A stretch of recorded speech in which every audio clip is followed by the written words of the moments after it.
Mi nombre es Irene Boulet y tengo 32 años. Hace 5 años, mi hermana les dijo a mis padres que había abandonado la facultad de medicina. Mintió y esa sola mentira me costó a toda mi familia. Me cortaron el contacto. Bloquearon mi número. No asistieron a mi graduación de la residencia. No estuvieron en mi boda. Durante 5 años, no fui hija de nadie. Luego, el mes pasado, mi hermana fue llevada de urgencia a la sala de emergencias, sangrando, inconsciente, agonizando. El equipo de traumatología llamó al cirujano jefe. Las puertas se abrieron y cuando mi madre vio el nombre en la bata blanca que se acercaba a la camilla de su hija, agarró los brazos de mi padre con tanta fuerza que le dejó moretones. Antes de continuar, por favor, tómense un momento para darle me gusta y suscribirse. Pero solo si esta historia realmente les conmueve. Y dejen su ubicación y hora local en los comentarios. Quiero saber dónde están ahora mismo. Ahora, permítanme llevarlos de regreso al otoño de 2019, a una mesa de cocina en Hartford, Connecticut, y a la última vez que mi padre me miró con orgullo. De pequeña, en casa de los Boulet éramos 2 hijas, pero solo una importaba. Mi hermana Mónica es 3 años mayor. Nació con talento para la actuación, obras de teatro escolares, consejo estudiantil, la chica que podía hablar con cualquier adulto en cualquier cena y hacerlos reír. Mis padres, Jerry y Diane Boulet, de Hartford, Connecticut, gente sencilla de clase media, la adoraban por eso. Papá dirigía una fábrica. Mamá trabajaba a tiempo parcial como contable. Valoraban 2 cosas por encima de todo, las apariencias y la obediencia. Mónica cumplía ambas a la perfección cada día. Yo era la callada, la que estaba con la nariz metida en un libro de biología en Acción de Gracias, mientras Mónica era la que acaparaba la atención en la mesa. No era rebelde. No era difícil. Simplemente era invisible. Hay una diferencia entre ser olvidada y no ser vista nunca. Un pequeño ejemplo. En 8º grado, fui a la Feria Estatal de Ciencias, la única de mi escuela. Ese mismo fin de semana, Mónica tenía una función en el teatro comunitario. Adivinen dónde fueron mis padres. Cuando llegué a casa con una cinta de segundo lugar, papá la miró y dijo, «¡Qué bien, Reye!». No me preguntó de qué trataba mi proyecto. Nunca lo hacía. Me dije a mí misma que no me hacía daño. Me dije a mí misma que no necesitaba la atención. Me dediqué por completo a mis notas, mis clases avanzadas, mis solicitudes. Pensé que si no podía ser la hija que ellos notarían, sería la hija que no podrían ignorar. Y por un breve y brillante momento, lo fui. El día que me aceptaron en el programa de medicina de la Universidad de Salud y Ciencias de Oregón, a 4.800 kilómetros de Hartford, algo cambió. Por primera vez en mi vida, mi padre me miró de verdad, y dijo 5 palabras que había esperado 18 años para oír. Pero ya llegaré a eso. Primero, tienes que entender lo que hizo Mónica cuando se dio cuenta de que el foco de atención se estaba moviendo. La carta de aceptación llegó un martes de abril. Lo recuerdo porque Mónica estaba de visita ese fin de semana. Tenía 22 años y trabajaba como coordinadora de marketing en una empresa mediana en Stanford. Buen trabajo, buena vida. Bueno era el techo de Mónica, aunque nunca lo admitiría. Papá leyó la carta en la mesa de la cocina. Levantó las cejas. Oregon Health and Science, dijo despacio, como si saboreara las palabras. Esa sí que es una verdadera facultad de medicina. Luego me miró. Tal vez al final logres algo en la vida, Renee. No era un cumplido. En realidad no, pero era lo más parecido que había recibido de él. Y me aferré a él como al oxígeno. Mamá llamó a la tía Ruth esa noche. Llamó a su hermana. Llamó a 2 vecinas. Irene entró en la facultad de medicina. ¿Puedes creerlo? Su voz tenía un tono que nunca antes había oído. Orgullo. Orgullo genuino y puro dirigido a mí. En la cena, miré a Mónica al otro lado de la mesa. Sonreía, pero era el tipo de sonrisa que se queda en la boca. Sus ojos hacían algo. Completamente distinto, calculando, midiendo, recalibrando. Ahora lo sé. En ese momento, solo pensé que estaba cansada del viaje. Esa semana, Mónica empezó a llamarme más, 2 o 3 veces por semana. ¿Cómo va la mudanza? ¿Quién es tu compañera de cuarto? ¿Qué tal Portland? Me preguntaba por mi horario, mis compañeros, mis profesores. Recordaba cada nombre que mencionaba. Pensé que mi hermana por fin me estaba viendo. Pensé que tal vez mi entrada a la facultad de medicina había desbloqueado algo entre nosotras. Respeto, conexión, lo que sea que tengan las hermanas normales. Le estaba dando munición. Cada detalle, cada nombre, cada vulnerabilidad, y se lo entregaba todo con una sonrisa agradecida. 3er año de la facultad de medicina. Fue entonces cuando todo se abrió. Mi compañera de cuarto, mi mejor amiga, era una mujer llamada Sarah Michei. Había crecido en hogares de acogida, sin familia de la que hablar, y fue la única razón por la que sobrevivía el primer año.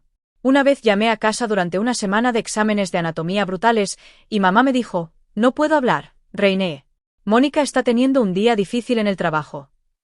Fue Sara quien se sentó conmigo en el suelo de nuestro apartamento y dijo: «Ellos se lo pierden. Ahora levántate.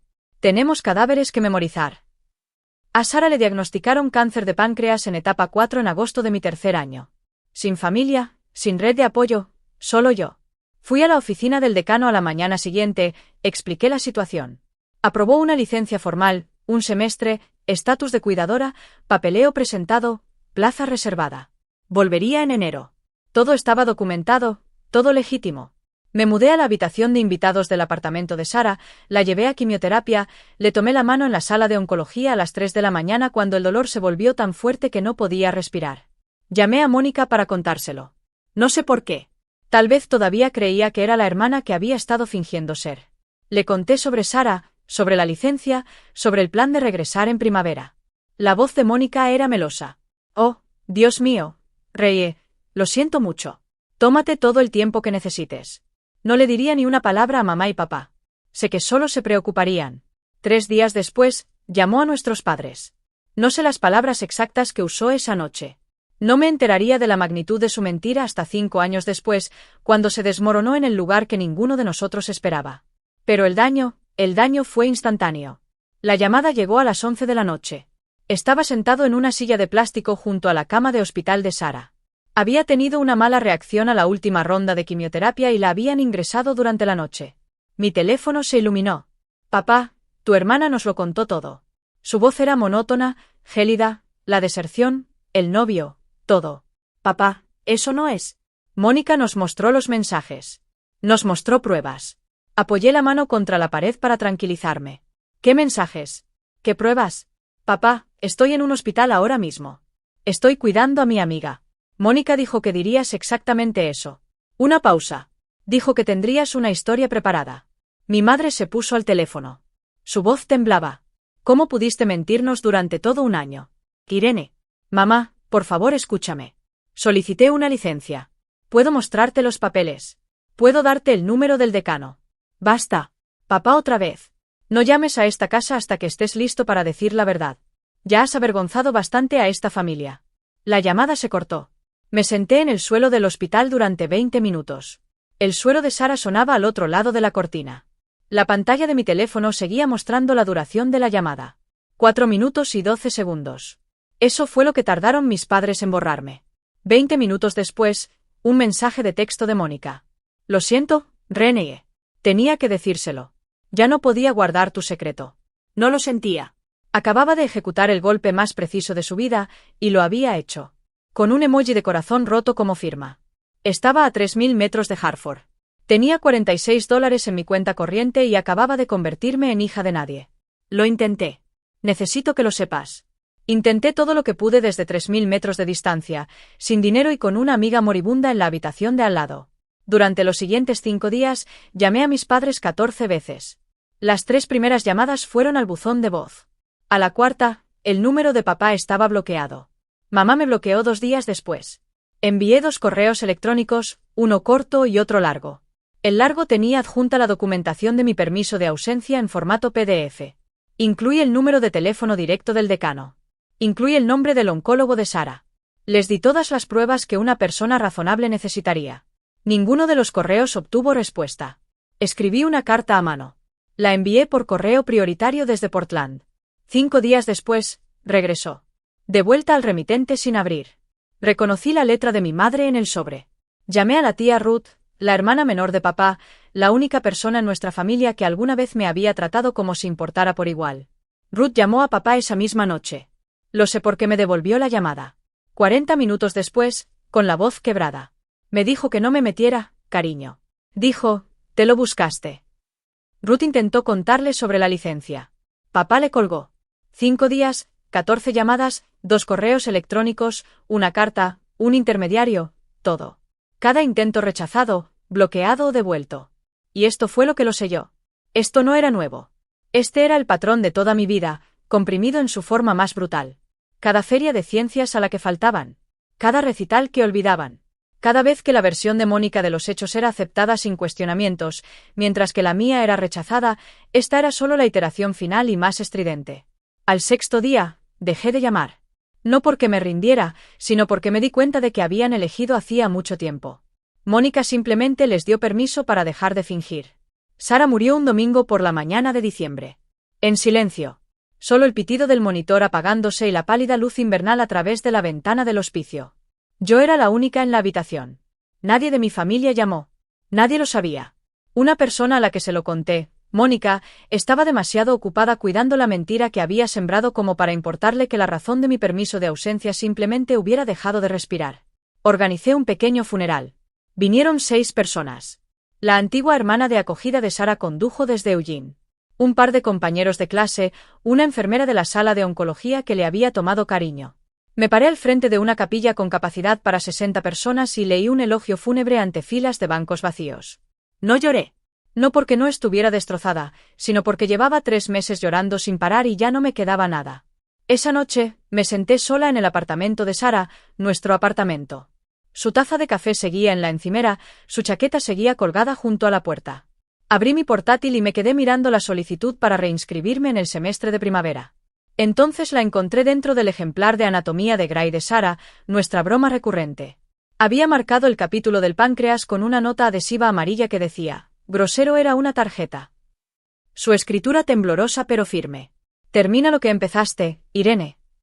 Conviértete en la doctora que sé que eres, y no te atrevas a dejar que nadie, especialmente tu propia sangre, te diga quién eres. Lo había escrito semanas antes de morir. Sabía que no estaría allí cuando necesitara el empujón. Cerré la computadora portátil, la abrí de nuevo, llené el formulario de reinscripción. 2 opciones, derrumbarme o escalar. Elegí escalar, no por mis padres, no por venganza. Por Sara, y por la versión de mí misma en la que ella creía. Regresé en enero. Sin apoyo familiar, sin red de seguridad. Contraje préstamos estudiantiles adicionales, acepté un puesto de asistente de investigación a tiempo parcial y comí sobras de la cafetería del hospital más veces de las que jamás admitiré. A la Facultad de Medicina no le importa tu vida personal. Los exámenes de anatomía no se detienen porque tu familia te haya repudiado. Las rotaciones clínicas de 12 horas no se acortan porque hayas llorado en el cuarto de suministros a las 2 de la mañana. Así que dejé de llorar y comencé a trabajar. Trabajé como si mi vida dependiera de ello porque, en cierto modo, así era. Me gradué a tiempo. Nadie de Hartford vino. Conseguí una plaza de residente de cirugía en el Centro Médico Mercirest, en la costa este, un centro de traumatología de nivel 1, uno de los más concurridos de Connecticut.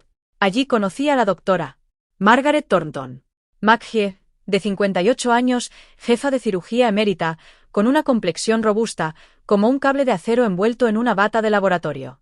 Se convirtió en la mentora que tanto necesitaba y en la figura materna que había perdido. En mi tercer año de residencia, conocí a Nathan Calvel. Era abogado de derechos civiles y trabajaba gratis en una clínica comunitaria cerca del hospital. Tenía la mirada serena y un humor seco. Fue la primera persona a la que le conté toda la historia que no se inmutó, no me compadeció, no intentó arreglarlo. Simplemente me escuchó. Luego me dijo, «Te mereces algo mejor». 4 palabras. Eso fue suficiente. Nos casamos un sábado por la tarde en el jardín de McGee. 30 invitados. El padre de Nathan me acompañó al altar. Había enviado una invitación a Hartford. Volvió igual que mi carta, sin abrir. La tía Ruth estaba allí, eso sí. Lloré lo suficiente por 2 padres. Después de la ceremonia, McGee me entregó un sobresellado. Una nominación, dijo. No lo abras todavía. No estás lista. Lo guardé en el cajón de mi escritorio sin hacer preguntas. Pasaron 5 años. Me convertí en alguien que no reconocerían. Ahora, necesito hacer una pausa aquí por un segundo. Si alguna vez has estado en una situación en la que tu familia se negó a escuchar tu versión, donde la verdad no importó porque la mentira de otra persona era más fuerte, deja un fuego en los comentarios. Y si crees que mis padres se van a arrepentir de esto, escribe karma. Sigamos porque, ¿qué pasó después? Ni siquiera yo lo vi venir. Enero, presente. Tengo 32 años. Soy la jefa de cirugía de trauma en el Centro Médico Mercirest. Tengo una casa en los suburbios con un porche que recibe buena luz matutina, un esposo que me hace reír todos los días y un golden retriever llamado Hipócrates, Hippo para abreviar, que nunca me ha juzgado por comer cereal a medianoche. Es una buena vida, Una de verdad, construida ladrillo a ladrillo con mis propias manos. Pero hay un tipo de dolor específico que nunca desaparece del todo.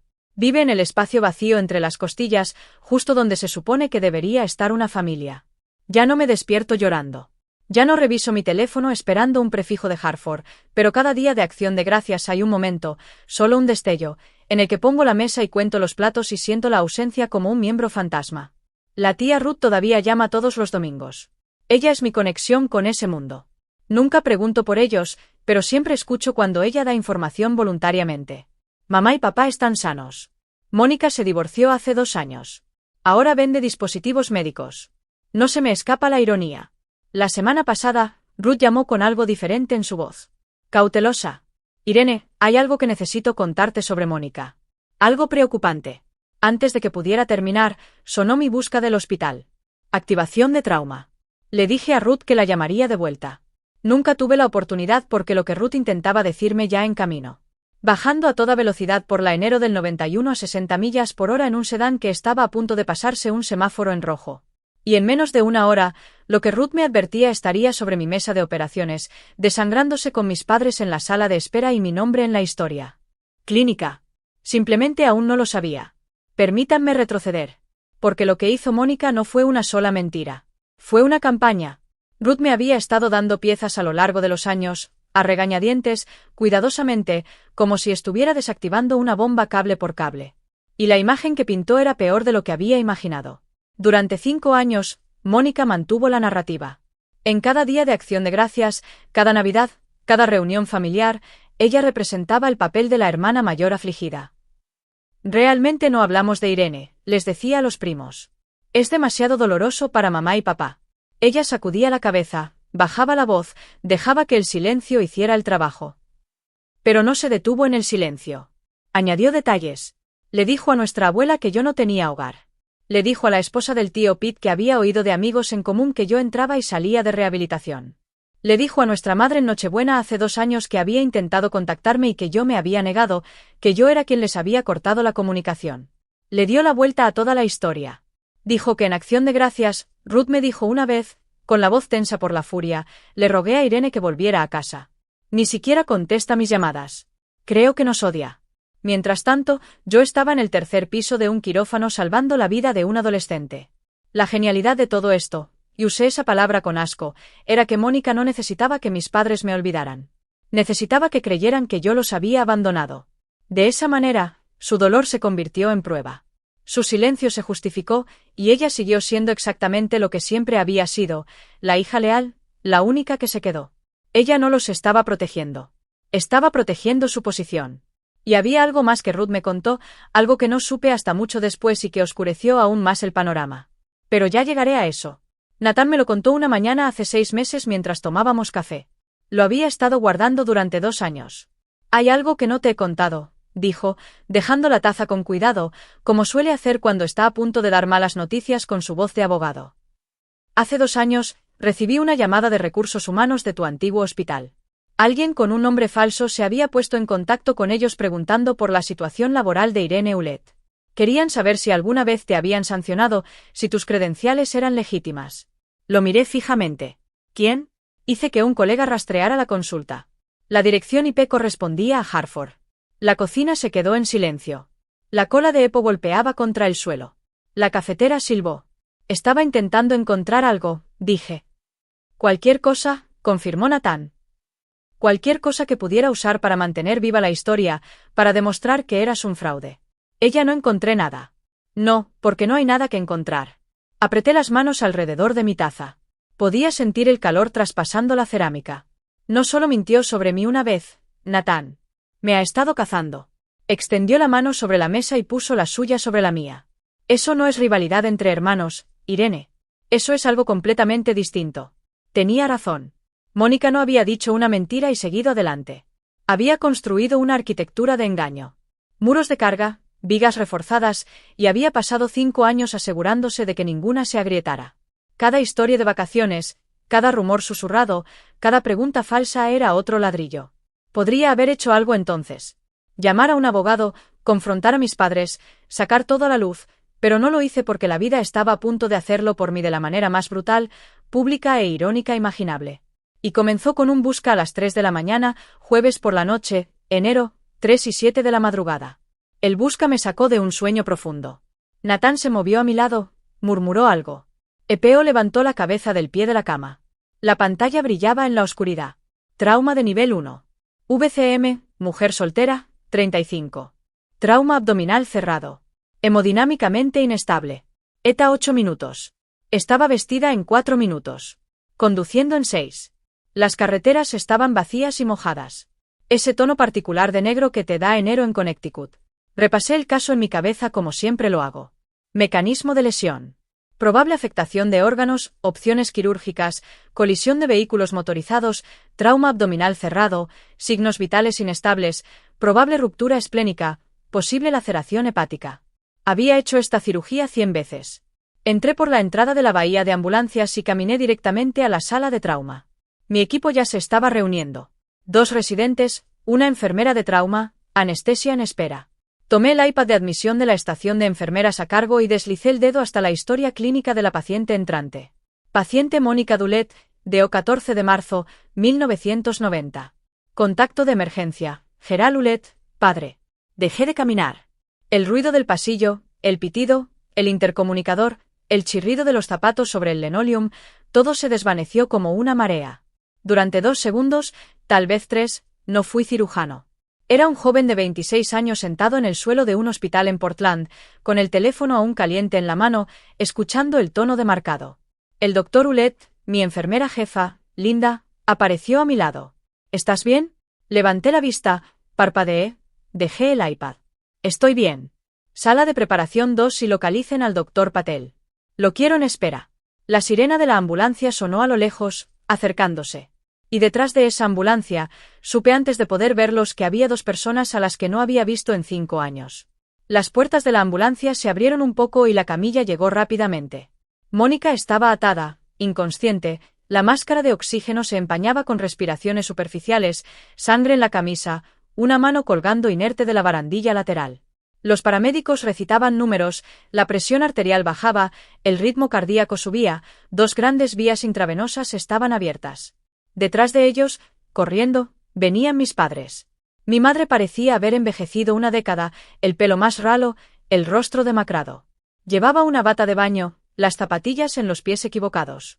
Mi padre llevaba una camisa de franela y vaqueros puestos a toda prisa. Tenía la cara del color del papel viejo. «Esa es mi hija», gritó pasando por delante de la enfermera de triaje. «¿A dónde la llevan? Necesito hablar con el médico responsable». La enfermera, una mujer llamada Carla con la que había trabajado durante 3 años, levantó ambas manos. «Señor, la familia tiene que esperar en la sala de espera quirúrgica. El equipo de traumatología ya está aquí.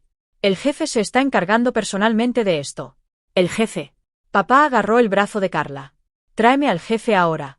Carla miró a través de la mampara de cristal hacia la sala de traumatología. Me miró, con bata, guantes, mi placa colgando de mi uniforme. Leyó el nombre. «Escríbelo otra vez». Sus ojos se abrieron de par en par por una fracción de segundo. Negué levemente con la cabeza. «Ahora no». Carla se recompuso. «Señor, el jefe se está preparando para la cirugía. Le informaremos lo antes posible. Por favor, la sala de espera está por aquí». Mis padres fueron conducidos por el pasillo. Mamá susurraba oraciones, con las manos tan apretadas que tenía los nudillos blancos.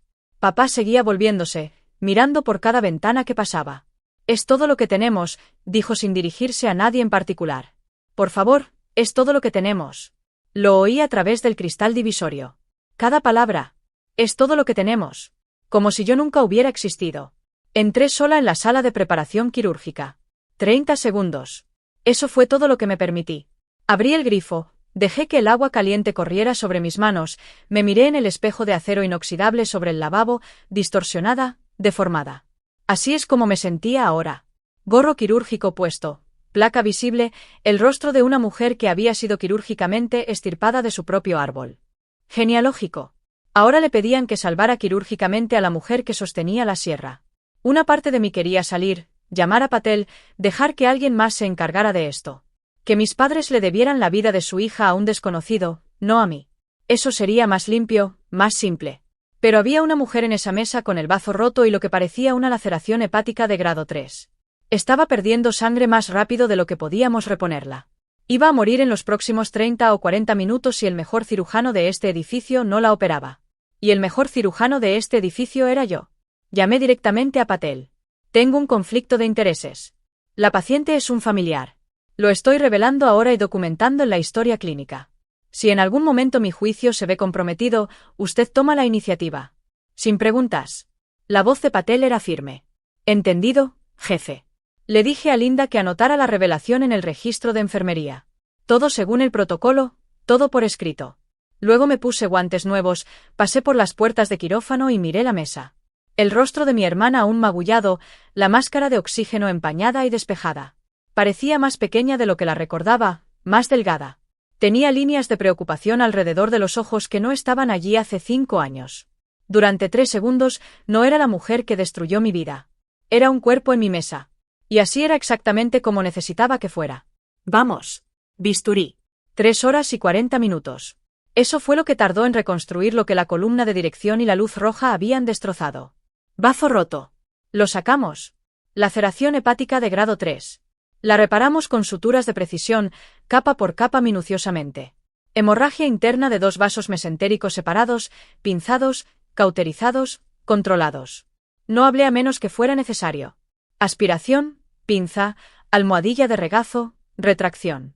Mis manos se movían como habían sido entrenadas para moverse. Firmes, deliberadas, rápidas cuando la velocidad importaba y lentas cuando la precisión importaba más. Los residentes observaban. Siempre me observan durante mis casos, y pude sentir cómo su atención se intensificaba cuando la reparación del hígado se complicó. No flaqueé. No podía permitírmelo. A las 6:48 de la mañana, coloqué la última sutura de cierre. Las constantes vitales de Mónica eran estables. La presión arterial se normalizó, la diuresis era clara. Estaba viva. El doctor Patel, que había permanecido en silencio en un rincón todo el tiempo, se bajó la mascarilla. Irene, dijo en voz baja. Eso fue impecable. ¿Quiere que hable con la familia? Me quité los guantes, los tiré a la papelera, me lavé las manos, de forma automática, metódica, como lo había hecho 10.000 veces antes. No, dije, esta es mía. Volví a ver mi reflejo en el espejo de la sala de operaciones. La misma cara, la misma placa, pero algo había cambiado. Durante 5 años, había sido la hija que desapareció. Ahora, era la cirujana que acababa de rescatar a su hermana del borde de la muerte. Esos 2 hechos estaban a punto de chocar en una sala de espera a 12 metros de distancia, frente a todo mi equipo del turno de noche. Me arreglé la bata quirúrgica, revisé mi identificación, respiré hondo y caminé hacia la sala de espera. El pasillo nunca me había parecido tan largo. La sala de espera tenía ese silencio fluorescente que se instala en los hospitales a las 7 de la mañana. Otras 2 familias estaban dispersas en los rincones más alejados. Un televisor emitía informes meteorológicos para nadie, y en la fila central, sentados rígidos, sin dormir, aterrorizados, estaban mis padres. Empujé las puertas dobles, todavía con mi uniforme quirúrgico, la mascarilla bajada hasta el cuello, el gorro quirúrgico ya quitado, el pelo recogido, mi identificación colgada a la altura del pecho, impresa en letras mayúsculas nítidas que cualquiera podía leer a 1,8 metros de distancia. Doctora Irene Ulet, MD, fax, jefa de cirugía de trauma. Papá se puso de pie primero. Siempre se ponía de pie primero. Era un reflejo, la necesidad de estar al mando. Doctora, ¿cómo está ella? ¿Cómo está Mónica? Se detuvo. Sus ojos se posaron en mi identificación, luego volvieron a mi rostro, y luego volvieron a posarse en la identificación. Vi cómo el reconocimiento lo recorría como algo físico. Un temblor que comenzó en sus manos y subió hasta su mandíbula. Mamá levantó la vista medio segundo después. Sus labios se entreabrieron. No salió ningún sonido. Su mano derecha se dirigió rápidamente al antebrazo de papá y lo apretó con fuerza, clavando los dedos en la franela de su manga con una fuerza que más tarde sabría que le dejó 4 moretones con forma de yemas de dedos. 5 segundos de silencio. 5 segundos que contenían 5 años. Hablé primero, con calma, con profesionalismo, la misma voz que uso para dirigirme a todas las familias en esta sala. Señor y señora Ulet, soy el doctor Ulet, jefe de cirugía de trauma. Su hija, Mónica, sufrió una rotura de bazo y una laceración hepática de grado 3 en el accidente. La cirugía fue exitosa. Está estable y actualmente en la UCI. Podrán verla en aproximadamente 1 hora. Señor y señora. No mamá y papá. Vi ese impacto. Vi cómo cortaba. Detrás de mí, a través de la mampara de cristal, Linda y dos enfermeras observaban. Lo sabían por la expresión de sus rostros. Ya lo habían atado. Mi madre se movió primero. Dio un paso hacia mí, levantando los brazos, un sollozo ya rompiendo su pecho. Irene. Oh, Dios mío. Oh, Dios mío. Irene. Di un paso atrás. Medio paso. Cortés. Inconfundible. Se congeló. Sus manos quedaron suspendidas en el aire entre nosotras, luego, lenta y dolorosamente, cayeron a sus costados. La voz de papá salió como grava arrastrada sobre concreto. «¿Eres doctora?» «Lo soy». «¿Eres la jefa?» «Lo soy». Pero Mónica dijo, «¿Qué exactamente?» Cerró la boca, la abrió, la volvió a cerrar. Podía ver la maquinaria de su mente tratando de reconstruir 5 años de certeza que se desmoronaban en tiempo real. Mamá estaba llorando ahora, no en silencio. Pensábamos que habías abandonado. Pensábamos que ella nos había dicho que estabas. Ella te dijo que había abandonado. Que tenía un novio con problemas de drogas. Que no tenía hogar. Que me negaba a contactarte. Mantuve la voz firme. Sin temblores. Sin lágrimas. Había ensayado este momento 1000 veces en la ducha, en el coche, en la oscuridad antes de dormir. Nunca pensé que sucedería con la bata quirúrgica bajo luces fluorescentes. Nada era cierto. Ni una sola palabra. A través del cristal detrás de mí, pude ver a Carla llevarse una mano a la boca. Un residente, el doctor Kimura, de segundo año, apartó la mirada, con la mandíbula tensa. Linda dejó su portapapeles y se quedó mirando. Papá intentó redirigir la conversación. Viejo instinto. Este no es el momento ni el lugar, Irene. Tu hermana está en la UCI. Lo sé. Acabo de pasar 3 horas y 40 minutos asegurándome de que sobreviva. Así que sí, papá, sé dónde está. No tenía nada que decir. Por primera vez en mi vida, mi padre, un hombre que nunca había carecido de palabras, no tenía absolutamente nada que decir. El silencio estaba haciendo el trabajo que yo nunca pude. 5 años de llamadas bloqueadas, cartas devueltas, correos electrónicos ignorados. Nada de eso había surtido efecto.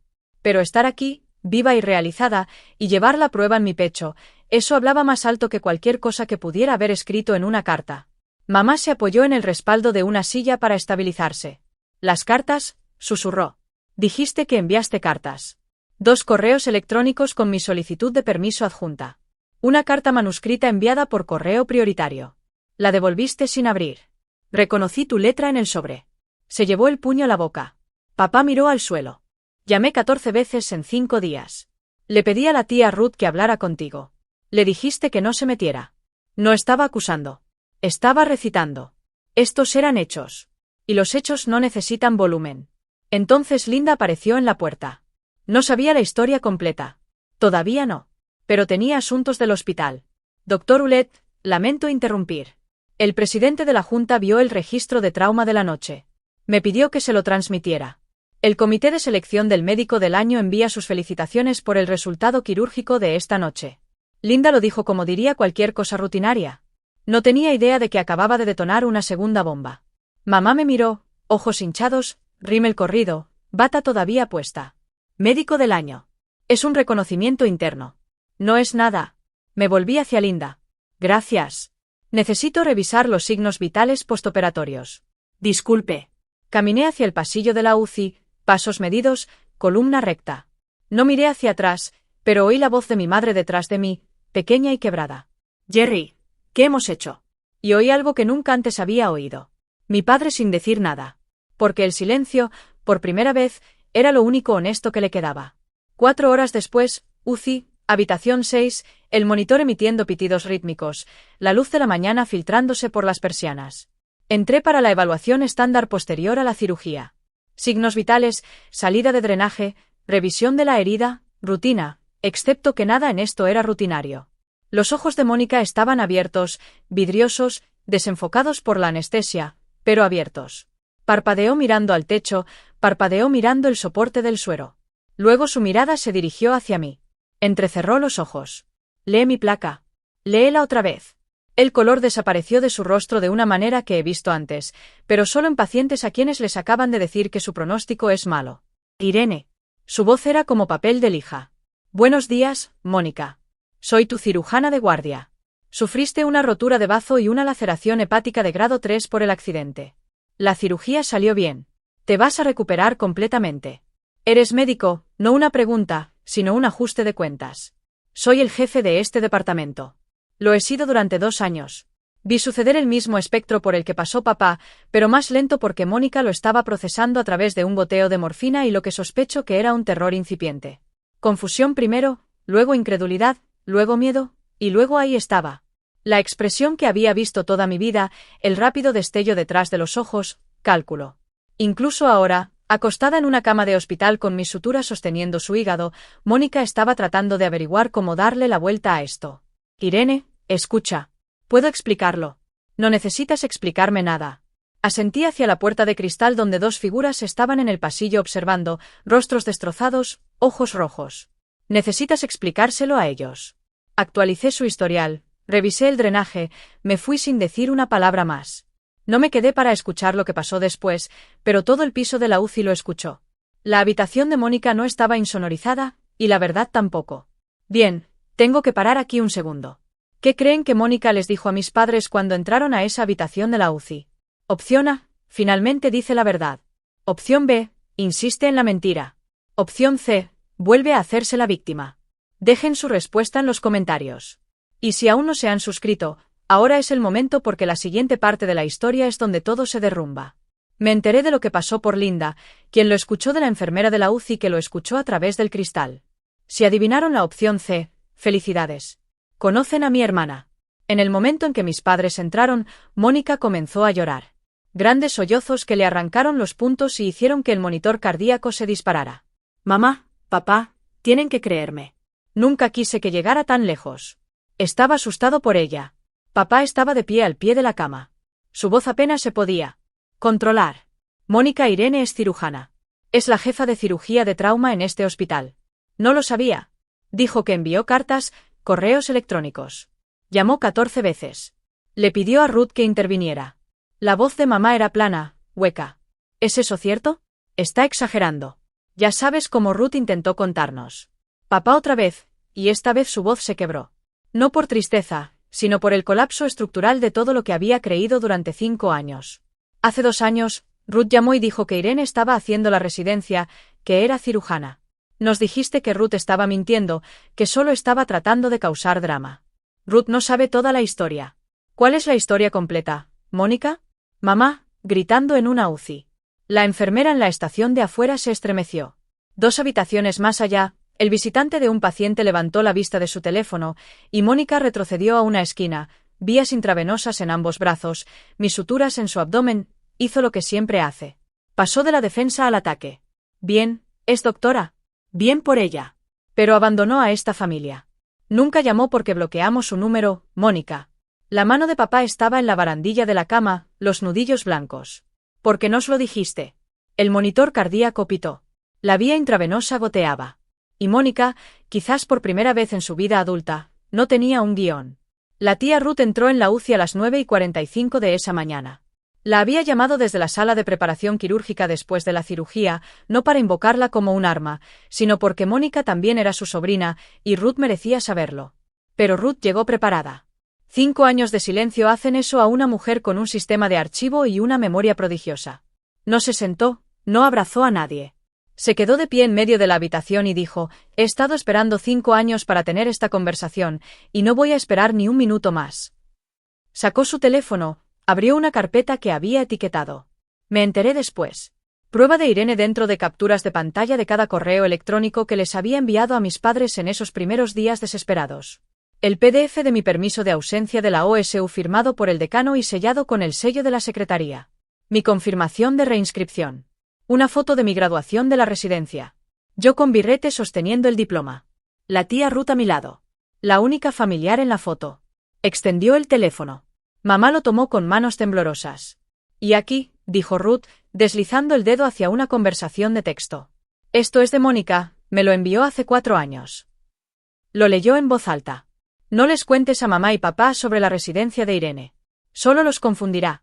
Por fin están en paz. La habitación quedó en silencio. Mónica miraba fijamente al techo. Tenía la mandíbula apretada, pero la determinación había desaparecido de sus ojos. En su lugar, había algo que nunca antes había visto allí, la mirada de alguien que se ha quedado sin lugares donde esconderse. Me dijiste que guardara silencio por el bien de la familia, dijo Ruth, mirando fijamente a Mónica. Pero esta familia no ha tenido paz. Ha sufrido un apagón de 5 años. Ruth se volvió hacia mis padres. Y ustedes dos permitieron que esto sucediera, no porque no amaran a Irene, sino porque amar a Mónica era más fácil. Nadie discutió. Ya no había nada que discutir. Mamá se hundió en la silla junto a la cama de Mónica, pero ya no la miraba. Estaba revisando el teléfono de Ruth, leyendo mis correos electrónicos uno por uno.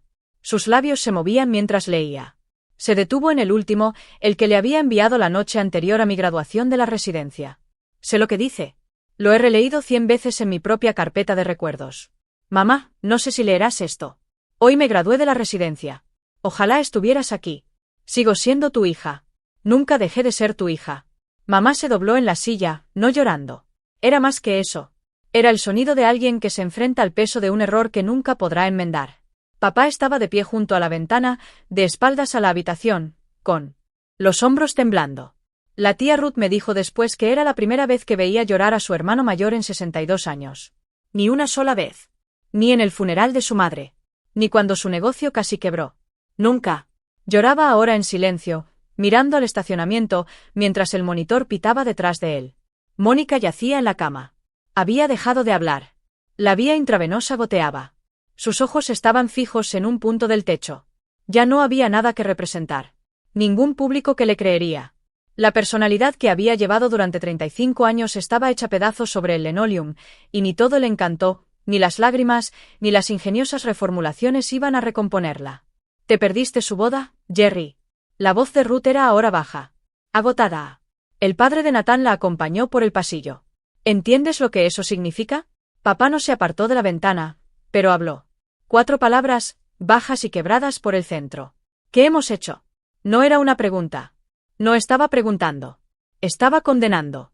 Y saber la verdad y saber qué hacer con ella son dos cosas muy diferentes. Regresé esa tarde, al final de mi turno, 22 horas después de que el busca me despertara. ¿Pero quién lleva la cuenta? Mis padres seguían allí. Claro que sí. ¿A dónde más iban a ir? De vuelta a la casa donde habían pasado 5 años fingiendo que solo tenían una hija. Mamá se levantó en cuanto entré. Tenía la cara hinchada, los ojos casi cerrados de tanto llorar. Irene, cariño, lo siento mucho. Lo siento mucho. Levanté la mano con suavidad pero con firmeza. Te oigo y creo que lo sientes, pero lo siento es solo una palabra. Es un punto de partida, no una meta. Lo que necesito es tiempo. Papá se apartó de la ventana. Parecía que había envejecido 5 años desde esa mañana. Queremos arreglar esto. Entonces tienes que entender algo. Mantuve la voz firme. Esto no era ira.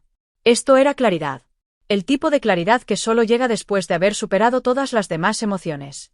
Y lo que queda es la verdad. Clara y simple. No soy la chica que enviaste lejos. No soy la chica que te rogó que la escucharas durante 5 días desde 3000 metros de distancia. Soy alguien que construyó una vida, toda una vida sin ti.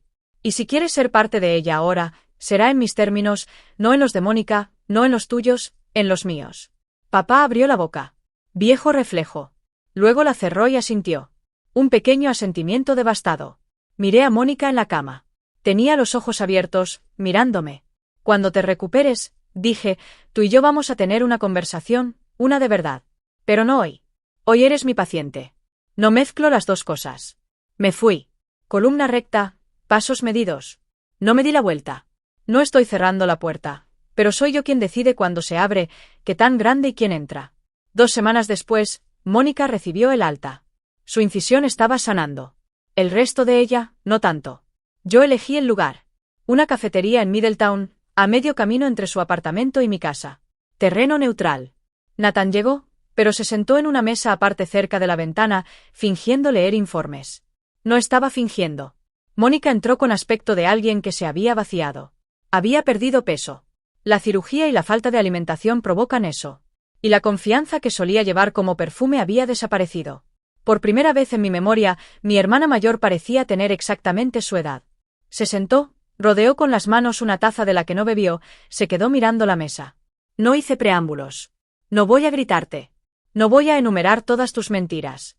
¿Sabes lo que hiciste? Lo que quiero saber es por qué. Silencio lo suficientemente largo como para que el barista llamara a alguien y el eco resonara en las paredes. Luego silencio. Porque ibas a ser todo lo que yo no era y no podía soportarlo. Dejé que eso se asentara. Eso es honesto. La primera cosa honesta que me has dicho en 10 años. Lo siento, Irene. Sé que lo eres. Pero lo siento no me devuelve los años. Lo siento no hace que papá esté en mi boda. Lo siento no deshace esa caja que mamá me envió de vuelta. Mis cosas de graduación de la escuela secundaria volvieron como si yo estuviera muerta para ella. Apartó la mirada. Tenía los ojos húmedos. Lágrimas de verdad. Ahora sé la diferencia. Entonces dijo algo que no esperaba. También llamé a tu facultad de medicina 2 veces. Intenté que revocaran tu permiso de ausencia. Les dije que habías falsificado los documentos de cuidadora. La cafetería zumbaba a nuestro alrededor. La miré fijamente. Tu decano no me escuchó. Te protegió. No me protegió a mí, Mónica. Creía la verdad. Eso no es lo mismo. Me recosté en mi silla, respiré hondo. Esta era la parte que había planeado la noche anterior, sentada en el suelo de la cocina con la cabeza de Hippo en mi regazo mientras Natán la repasaba conmigo como un alegato final. No te estoy sacando de mi vida, dije. Pero estoy poniendo condiciones. Mónica asintió, pequeña, derrotada. Dirás la verdad, toda la verdad, a cada miembro de la familia a quien mentiste. Cada tía, cada tío, cada primo que pasó 5 años pensando que yo estaba en rehabilitación o viviendo en la calle. Corregirás cada una de las historias. Yo lo haré, y tú lo harás por escrito. Un correo electrónico al grupo familiar, las 47 personas. Ruth confirmará que todos lo reciban. Otro asentimiento. Me reuní con mis padres por separado la semana siguiente. Natán me llevó. Nos sentamos en la mesa de su cocina. La misma mesa donde papá había leído mi carta de aceptación hace tantos años. La misma mesa donde Mónica había sonreído solo con la boca. Estoy dispuesta a reconstruir, dije. Pero necesito que vayan a terapia familiar, los dos. No por mí, por ustedes mismos. Necesitan entender por qué creyeron una mentira sobre su propia hija y nunca levantaron el teléfono para comprobarlo. La mandíbula de papá se tensó. No hacemos eso en esta familia. Por eso mismo estamos aquí, papá. Mamá puso su mano en su brazo suavemente. Jerry, por favor. Él la miró. Me miró. Algo detrás de sus ojos se quebró. No se abrió, todavía no, pero se quebró. Bien. Me levanté para irme, luego me volví. Una cosa más, el padre de Natán me acompañó por el pasillo. Eso pasó. No podemos deshacerlo. Pero si quieres conocer a tus futuros nietos, empieza ahora. No con grandes gestos, sino con coherencia. Las disculpas caducan. Los límites no. Esa es la diferencia entre el sentimiento y la estructura. Un mes después, la gala del médico del año. 200 personas en el salón de baile del Hotel Hartford Marquis. Cirujanos, jefes de departamento, administradores de hospitales, donantes, miembros de la junta, copas de cristal tintineando, etiquetas con nombres en cordones, un cuarteto de cuerdas tocando algo clásico que nadie escuchaba. Llevaba un sencillo vestido negro. Natán estaba en una mesa delantera con un aspecto impecable, como si hubiera nacido con traje. Maggie Thornton estaba sentada a su lado, con los brazos cruzados, con una leve sonrisa en el rostro, la que reserva para momentos que ha estado orquestando durante años. El maestro de ceremonias subió al podio. La médica del año de este año, una cirujana cuya excelencia clínica, compostura bajo presión y compromiso con sus pacientes han establecido un nuevo estándar para esta institución. La doctora Irene Ulet, jefa de cirugía de trauma. Aplausos. Ovación de pie del personal quirúrgico que me había visto trabajar. Caminé hacia el escenario, el foco cálido, el podio sólido bajo mis manos. Fui breve. Hace 5 años, casi renuncié. No porque no pudiera hacer el trabajo, sino porque perdí a las personas que creía que necesitaba para seguir adelante. Lo que aprendí es que las personas que necesitas no siempre son las que te tocaron por nacimiento. A veces son las que te eligen. Miré a Maggie, a Natán, a mi equipo en la tercera fila. Luego miré al fondo del salón de baile, la última fila. 2 asientos que Ruth había dispuesto discretamente. Mis padres, mamá con un vestido azul marino que probablemente había comprado esa semana. Papá con una corbata que claramente odiaba. Ambos sentados, con las manos en el regazo, mirando al escenario con expresiones que solo puedo describir como dolor y orgullo librando una batalla en el mismo rostro. Y a veces, dije, los que uno nace para encontrar el camino de regreso tarde. Pero aquí. Mamá se tapó la boca. Papá se puso de pie. Los aplausos llenaron el resto. Después de la gala, papá encontró a Natán cerca del guardarropa. Se quedó frente a mi esposo por un largo momento. Te debo una disculpa. Debería haber sido yo. Natán, amable hasta la médula, extendió la mano. Con el debido respeto, señor, usted debería haber sido muchas cosas, pero estamos aquí ahora. Se estrecharon la mano. Los ojos de papá estaban rojos. No la soltó de inmediato. Mónica envió el correo electrónico un miércoles por la noche. Ruth confirmó la entrega a las 47 direcciones. No lo leí hasta la mañana siguiente. Nathan me trajo café y dejó la computadora portátil en la mesa de la cocina sin decir una palabra. ¿Sabe cuándo darme espacio? Eran 3 párrafos. Sin excusas, sin lenguaje florido, solo los hechos al descubierto. Ella había mentido sobre mi salida de la Facultad de Medicina. Había fabricado pruebas. Había mantenido el engaño durante 5 años. Había impedido deliberadamente que nuestros padres supieran la verdad. Terminó diciendo, Irene nunca abandonó a esta familia. Me aseguré de que creyeran que sí. Eso es enteramente culpa mía. Las respuestas llegaron en oleadas. La esposa del tío Pete llamó a Ruth llorando. Había repetido la historia de rehabilitación de Mónica en un club de lectura hace 2 años. El primo David en Vermont le envió a Mónica una respuesta de una sola línea. Ya no sé quién eres. Nuestra abuela, Nana Jun, de 89 años, la matriarca que había dejado de preguntar por mí en acción de gracias porque Mónica le dijo que era demasiado doloroso, me llamó directamente. Tengo 89 años, dijo, con la voz débil como el papel pero furiosa. Y nunca me han mentido tan descaradamente mis propios parientes. Irene, perdona a una anciana por no verlo. No hay nada que perdonar, Nana. Te mintieron. A todos nos mintieron. Nadie organizó un boicot contra Mónica. Nadie envió mensajes grupales declarándoles muerta, pero la confianza que había acumulado, la moneda que había estado gastando durante 35 años, se había esfumado. Se podía sentir en el silencio después de su correo electrónico, en las respuestas que no llegaban, en las invitaciones que silenciosamente dejaron de llegar. Nadie castigó a Mónica. Simplemente dejaron de creerle. Y para alguien que había construido toda su identidad sobre la base de ser creída, eso era castigo suficiente. Mis padres comenzaron terapia en febrero. Una terapeuta en West Hartford llamada doctora Rena, tranquila, directa, el tipo de mujer que no te deja esquivar una pregunta. Mamá se adaptó de inmediato. Había estado cargando el peso de su pasividad como una piedra en el bolsillo de su abrigo. Y la primera vez que la doctora Rena la nombró, habilitando a través del silencio. Mamá se derrumbó en el consultorio y no paró de llorar durante 40 minutos. Eso es lo que me contó Ruth. Yo no estaba allí. No era mi sesión para presenciar. Papá luchó. Se sentó en la silla. Respondió a las preguntas con la menor cantidad de palabras posible. La doctora Rena le dijo, Ruth transmitió que su necesidad de tener razón. Su negativa a reconsiderar una decisión una vez tomada había sido el pilar de todo este desastre.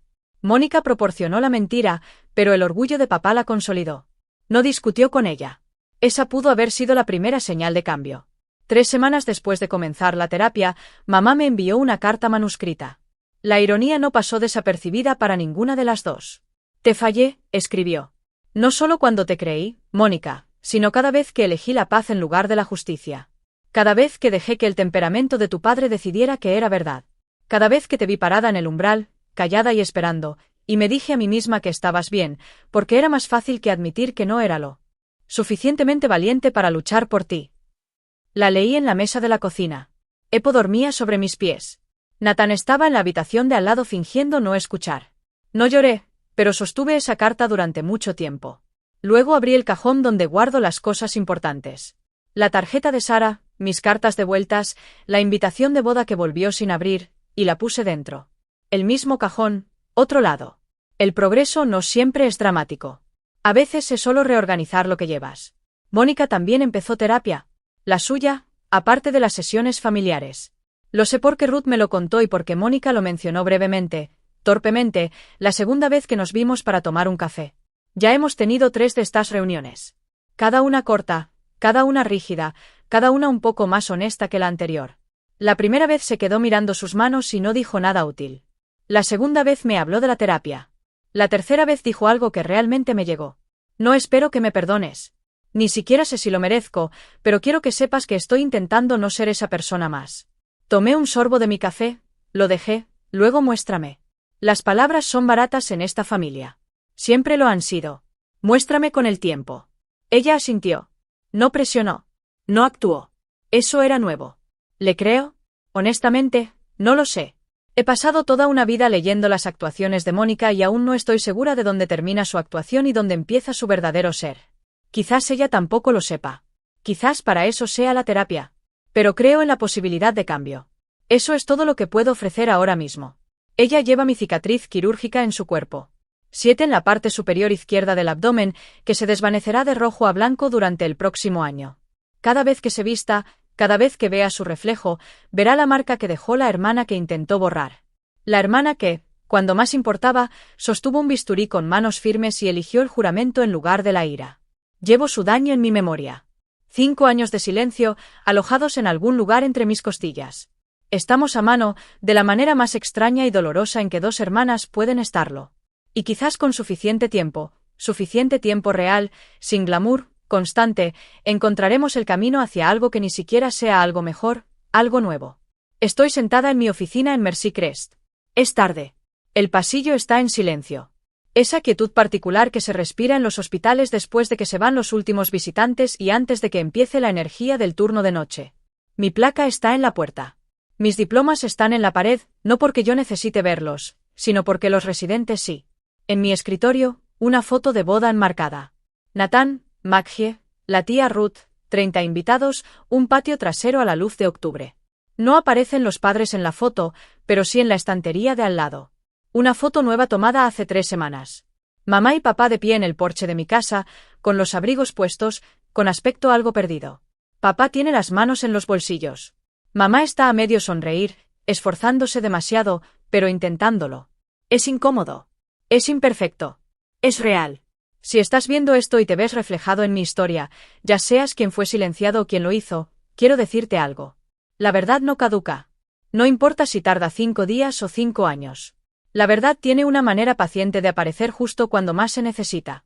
No puedes apresurarla, pero tampoco puedes escapar de ella. No me vengué de mi hermana. No necesitaba venganza. Me convertí en alguien que no la necesitaba. Y esa resultó ser la respuesta más devastadora de todas. No un plan, no una estrategia, solo una vida vivida plenamente en mis propios términos. Y si estás esperando que tu familia te vea, que te vea de verdad. Deja de esperar. Mírate a ti mismo primero. Construye la vida que mereces con las personas que aparecen. Y cuando los demás finalmente se den la vuelta, deja que encuentren una puerta que tú controlas. Tú decides cuándo se abre. Tú decides qué tan ancha. Tú decides quién entra. Eso no es venganza. Eso es arquitectura. Domingo por la mañana, primera semana de febrero. Cae una ligera nevada fuera de la ventana de la cocina. De esa que no se pega, pero hace que todo parezca que está siendo perdonado suavemente. Estoy haciendo tostadas francesas. Nathan está moliendo granos de café, cantando desafinado algo en la radio. Epeo está apostado debajo de la mesa, optimista sobre las migas. Suena el timbre. Me limpio las manos con una toalla y abro la puerta principal. Mamá y papá están de pie en el porche con sus abrigos de invierno. Papá sostiene una botella de jugo de naranja como si no supiera qué hacer con las manos. Mamá tiene una lata de galletas caseras, sus galletas de mantequilla, las que solía hacer para cada evento escolar de Mónica, y ninguno mío. Hola, dice mamá, nerviosa, esperanzada. Pasa, digo. El café está casi listo. Papá entra, mira alrededor de la cocina como si estuviera catalogando todo. La casa en la que nunca ha estado, la vida que casi nunca supo que existía. Se aclara la garganta. ¿Puedo ayudar en algo? Lo miro. Mi padre, de 62 años, de pie en mi cocina por primera vez, pidiendo permiso para ser útil. ¿Puedes poner la mesa, papá? Él asiente, va al armario que le indico, saca los platos, los cuenta, me mira. 4. Los deja uno por uno, con cuidado, como si pudieran romperse si no es delicado. Nathan le da café. Mamá me abraza junto a la estufa. No un abrazo dramático de película, solo uno silencioso. Brazos alrededor de mí, frente contra mi hombro. Sin palabras. Aferrándose. Yo golpea el suelo con la cola. Cae nieve afuera. Las tostadas francesas chisporrotean. No es perfecto. No es la infancia que merecía ni la reconciliación que prometen las películas. Pero es real. Y real es más de lo que tuve durante mucho tiempo. Mi nombre es doctora Irene Ulet. Tengo 32 años y finalmente, lenta y cuidadosamente, me estoy permitiendo ser hija de alguien de nuevo. 4 platos. Es un comienzo. Si esta historia resonó contigo, si te hizo pensar en tu propia familia, tus propios límites o en alguien que perdiste y encontraste, déjame un comentario. Dime, ¿qué habrías hecho? ¿Habrías abierto esa puerta? Y si quieres más historias como esta, consulta la descripción. Creo que te encantará. Gracias por estar aquí. Nos vemos la próxima vez.